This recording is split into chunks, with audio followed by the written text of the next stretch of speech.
Like the video right now or your PlayStation is gonna blow up. In today's video, we're talking about some of the best settings you guys can use for console, specifically for graphics, audio, as well as some movement controls. I'm gonna be going through everything that I use to actually make my game look the way it does and hopefully make your guys' experience for console much better. If you guys do enjoy these tips, be sure to drop a like on the video, subscribe if you're new, and post notifications. And if you guys haven't already, go follow me on Twitch. I do stream there all the time. Quick shout out to Noti Gang for being there every single day. I appreciate you guys so much. And with it being said, let's go straight into the settings. All right, guys, starting in the controller settings now, do keep in mind a lot of these have been switched recently. These are not like updated at all, so I do want to update on my controller settings. I'm gonna scroll through here real quick just to show you guys what I got going on. I have my button layout as default. A lot of you guys on the channel know that I do play claw, so that's why my button layout is default, but I'm still able to do like some advanced movements. I play on 2020 horizontal and vertical sensitivity, guys. I actually switched that back in 2020 very recently. I've actually not made this known on YouTube yet, so this is actually the first time you guys are hearing of this. My response curve is dynamic. My ADS sensitivity is 1.68, which is pretty high to be playing on 2020. I know.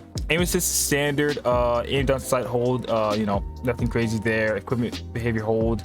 Use/reload behavior is contextual tap, guys. That's pretty important. Armor plate behavior is apply all. Slide behavior is tap, so I can actually slide cancel. I do have automatic tack sprint on. That makes your slide cancels and your movements much smooth and fluid.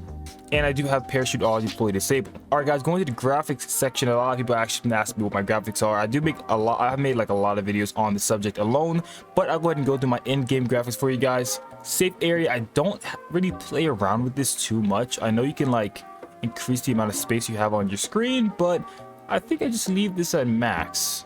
Camera movement, I do have least to 50. I don't want to be having a bunch of camera movement while I'm trying to do things, especially if you guys ever get precision striked. I don't know if you guys ever got precision striked on console and trying to shoot someone. It's just horrific. Cannot aim at all. But yeah, I leave that on 50%. World motion blur I leave off. That gives me a lot of motion sickness, as well as weapon motion blur. Actually, weapon motion blur doesn't give me motion sickness, but it is kind of weird. I'd rather actually see my gun besides just being a blob. Film grain I do have set to 0. This actually makes the game look really weird for me. This doesn't really matter. Brightness is set to 55, and I have on-demand texture streaming off, guys. Do not turn this on. If you guys have this on, I highly recommend you guys turn it off. It's going to make your game perform way worse, especially ever since the Vanguard drop. Like, this has been super bad, so make sure you guys have this disabled as well. All right, guys, interface is really simple. I'm just gonna go do all this real quick. Colorblind type is disabled. Just want to let that be known for you guys. But yeah, that's basically it. I'm not gonna really go through anything else. Everything else is pretty pretty not important. Wait, I didn't even know about this. In-game alert icons, text chat duration, new message sound alert. When do we add this stuff? All right, guys, for the audio settings, we have boost low as my audio mix, guys. That's pretty important in my opinion. Audio is very important. It allows you to know where your enemies are. So I feel like your audio settings should be something that you're comfortable with.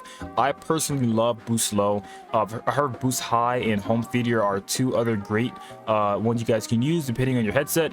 I do use Astra A40, so for me, I feel like boost low is the best. I do have my master volume set to 100. Music volumes on like 0. Whenever it's in game, I don't like music in my ear. It makes me like way more pressured than I need to be. Dialogue volume, I do recommend turning this down. You guys don't want to hear your operators being super loud while you're trying to hear footsteps. That's not really ideal. Effects volume is set to 100. Cinematics volume is set to 100 as well. Mono audio, guys, leave this off. Please leave this off. This is not good at all. That's going to mix both of your left and right audio channels, and you're not going to know exactly where you're hearing shots from or footsteps from, so I highly recommend you guys leave that off. And then obviously the other stuff is not really that important as well.